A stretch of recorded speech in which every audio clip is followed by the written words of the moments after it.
Novo livro do Apocalipse ou da Revelação. Capítulo 63. Título: Só a feminilidade nos torna humanos. 1. Apenas no século XIX, e já este ia na segunda metade, é que a ciência veio finalmente dar como provado e reconhecer, contra o que desde sempre, geração após geração, século após século, milénio após milénio, se tinha andado a martelar nas consciências das mulheres e dos homens e a praticar nas sociedades. Amanhã é o Dia Internacional das Mulheres e faz bem olhar este nosso mundo do terceiro milénio, Igreja Católica incluída, a partir delas, que as mulheres e os homens contribuíam em paridade para a formação de cada novo ser humano. Até então sempre se pensou, ainda hoje há quem continua a pensar, sobretudo nas cúpulas da Igreja Católica, mas já não há coragem para o dizer em público, muito menos a ensinar nas catequeses eclesiásticas, nem nas escolas e nas universidades, que as mulheres nem sequer eram mães a sério, apenas meras barrigas de aluguer, em cujo ventre os homens machos, sempre eles e só eles, depositavam a sua própria semente. É o que semen quer dizer, e vejam que o termo continua aí a ser utilizado, como se aquele dado da ciência não tivesse mudado radicalmente tudo, também os conceitos através dos quais nos exprimimos, e apenas se passou a juntar a ele também o óvulo das mulheres, a qual, só por si, a semente, só por si, iria dar origem a um novo ser humano, por isso, inteiramente deles, exclusivamente deles. 2. O útero das mulheres era como a terra em relação às sementes das plantas e das árvores que nelas são depositadas. Escondia dentro dele o sêmen dos homens machos e fornecia-lhe os nutrientes necessários para que ele se pudesse desenvolver durante os 9 meses de gestação até ao momento do parto. Os filhos, as filhas que as mulheres davam à luz, quase sempre em dores de partir o coração ao mais insensível e por isso com o risco das suas próprias vidas, muitas delas perderam mesmo a vida nessa arriscada operação feita ao sabor da natureza, como as demais fêmeas dos restantes animais, eram filhos exclusivamente do homem macho, não das mulheres.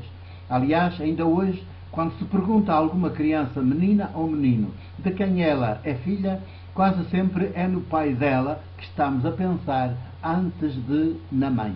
3. E a própria Bíblia, porventura a pequena grande biblioteca mais machista do mundo, que tem causado irreparáveis danos às mulheres, não só ela, na sua letra, mas ainda mais a horrenda interpretação que dela geralmente fizeram os sacerdotes e os pastores machos das igrejas e das religiões, a judaica e as cristãs e a islâmica, aí está a comprová-lo à saciedade. Basta ver que nem sequer se salvam as chamadas genealogias de Jesus, apresentadas pelo Evangelho de Mateus e pelo Evangelho de Lucas. Lá está preto no branco que são os homens, não as mulheres, que geraram outros homens, que por sua vez geraram outros homens. Nestas genealogias as mulheres não contam, nem geram nem são geradas. Nunca se diz explicitamente que alguma foi gerada. Só se referem a homens machos, a gerar homens machos. No Evangelho de Mateus já inclui na sua construída genealogia de Jesus algumas mulheres, muito poucas, mas todas como meras barrigas de aluguer, inclusive de comportamento moral considerado pouco ou nada exemplar já na época. Quem gera, no dizer explícito da genealogia evangélica, é sempre e só o homem macho, não a mulher. 4. A esta luz percebemos melhor porque é que a Igreja Católica sempre interpretou mal, para não dizer obscenamente, o pormenor teológico da narrativa do nascimento virginal de Jesus, que o dá como filho de Maria e do Espírito Santo, e não, como efetivamente é, como o filho de Maria e de José, ou até de um soldado romano, se a jovem judia Maria tiver sido sexualmente violada, violentada, como reza uma versão extracanónica, com foros de bastante credibilidade, de resto, coisa então frequente, uma vez que a Palestina estava militarmente ocupada pela tropa do Império, cujos soldados não tinham escrúpulos de nenhuma espécie.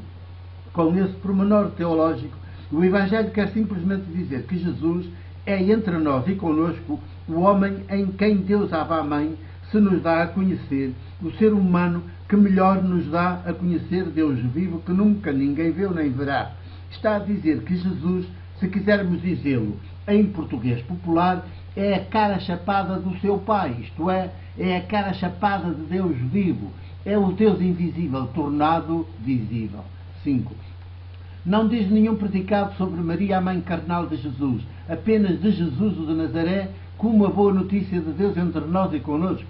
Como então se pensava e sempre se pensou até ao século XIX, que a mulher era apenas uma espécie de barriga de aluguer, onde era depositada a semente do novo ser humano, que daí a 9 meses viria à luz, é que quem escrevia as biografias, entre aspas, de homens que em vida haviam sobressaído da mediania e feito história, sempre retirava do relato da sua concepção a intervenção do homem macho, o pai efetivo, e escrevia que a semente ou o sêmen que o gerou era de Deus, de um Deus que vinha visitar diretamente a mulher.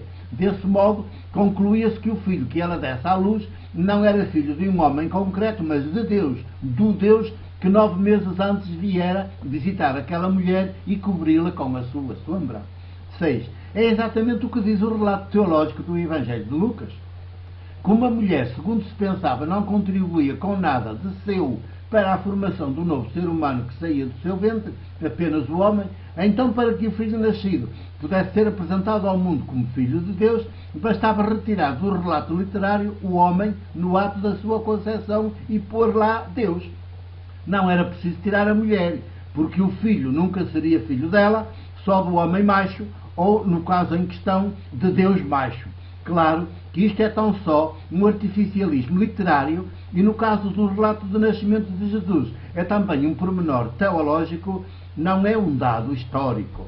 7. Sabemos bem que todas estas coisas nunca foram ditas, explicadas, ensinadas durante séculos e séculos, precisamente os que já levamos de Igreja Católica e de igrejas protestantes.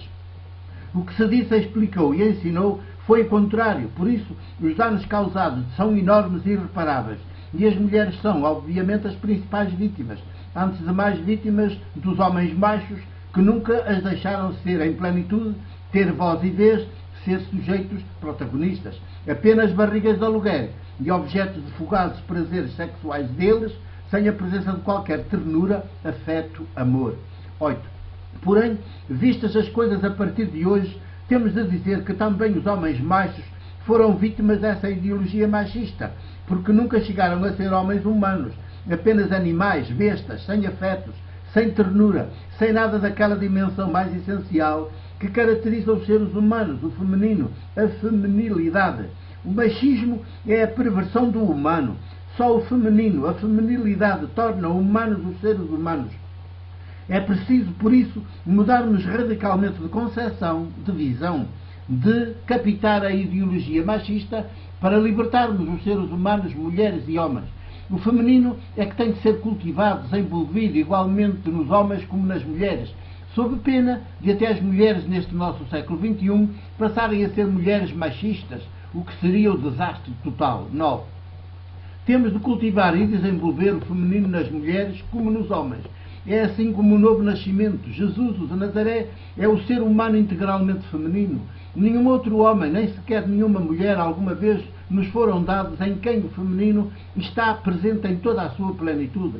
O relato teológico da sua concepção e do seu nascimento, apresentado literariamente como por obra e graça do Espírito Santo, exclusivamente por obra e graça do Espírito Santo, a mulher Maria que o deu à luz não passa em todo esse relato de mera barriga de aluguer, é também esta boa notícia que nos dá. Jesus não é apenas Deus entre nós e conosco, mas é também ao mesmo tempo o ser humano integral e definitivo entre nós e conosco, o paradigma do ser humano para todos os seres humanos que viemos a este mundo, precisamente porque é o ser humano integralmente feminino. 10. E sabem porque podemos e devemos dizer tão surpreendente boa notícia? O relato teológico dele de forma literária mais expressiva na época. Da forma literária mais expressiva da época, só que as igrejas cegas nunca chegaram a vê-la, ou, o que será pior, nunca quiseram vê-la. Igrejas geridas exclusivamente por homens machos e, para cúmulo, ainda obrigados ao celibato, à lei do celibato, poderiam alguma vez ver semelhante boa notícia nesse relato teológico dos Evangelhos da infância de Mateus e de Lucas? E como é que o relato teológico o diz? Precisamente quando apresenta Jesus a ser concebido exclusivamente por obra e graça do Espírito Santo. É que em hebraico este Espírito, Ruá, é feminino. É a Ruá, a Espírito. É ela, não ele. Com o recurso àquela expressão, a narrativa está a dizer que Jesus é concebido pela feminilidade. É todo feminino, é o ser humano feminino por antonomasia. Por isso, o ser humano tal e qual devemos de ser todos os demais seres humanos, as mulheres e os homens. 11. Digam lá, as igrejas que sistematicamente nos têm escondido esta revelação sobre nós próprios, os seres humanos, e simultaneamente sobre Deus vivo de Jesus, que as narrativas teológicas desde o início nos andam a proclamar à sua maneira, não são igrejas criminosas por ação e omissão? E se o século XXI e terceiro milénio adiante elas perseverarem nesta postura de todo indigna, podem merecer o respeito das mulheres e dos homens? 12. Hoje continua a ser na Igreja Católica, sobretudo, e na religião islâmica, que nasceu 2 séculos depois da cristandade ocidental fundada por Constantino no século IV, que as mulheres são mais maltratadas, diminuídas, excluídas, marginalizadas. Nunca estão a par dos homens, sempre estão atrás deles, dependentes deles, submissas a eles. Ainda há catequeses eclesiásticas católicas e protestantes horrendas, hediondas catequeses, que leem e interpretam à letra o mito bíblico das origens do homem e da mulher, como se ele fosse um facto histórico, e apresentam as mulheres como a culpada de todos os males que há no mundo, porque se deixou seduzir pela serpente e depois seduziu o próprio homem. Imaginem até onde chega a obscenidade e o hediondo. 13. Como com comportamentos destes, para onde estão tais catequeses a pretender arrastar os seres humanos que as frequentam? Também aqui a revolução a operar tem de ter a força de um tsunami nas nossas consciências. Porque é preciso mudar tudo de raiz, sob pena de perdermos o futuro, não apenas como igrejas, mas sobretudo como humanidade. Foram catequeses assim que contribuíram decisivamente para a desumanização generalizada que é hoje o nosso mundo. Por isso, ao descobrirmos a feminilidade e a cultivamos, já desde antes de nascermos, como valor mais tipicamente humano, ao resta-nos descer abaixo da selva. Todos os executivos das nações, incluídos os poucos que já são presididos por mulheres, são manifesta e confrangedoramente desprovidos de feminilidade. São por isso executivos a abater, a derrubar, a fazer desaparecer. 14. Temos de regressar urgentemente a Jesus, o de Nazaré. Os executivos das nações e das religiões da altura fizeram dele maldito e excluído para melhor poderem prosseguir no seu machismo descriador dos seres humanos. Nunca o feminino integral que Jesus é teria dado origem, por exemplo, ao capitalismo e à globalização do Senhor Deus Dinheiro, em que hoje nós, os povos, estamos mergulhados e subjugados.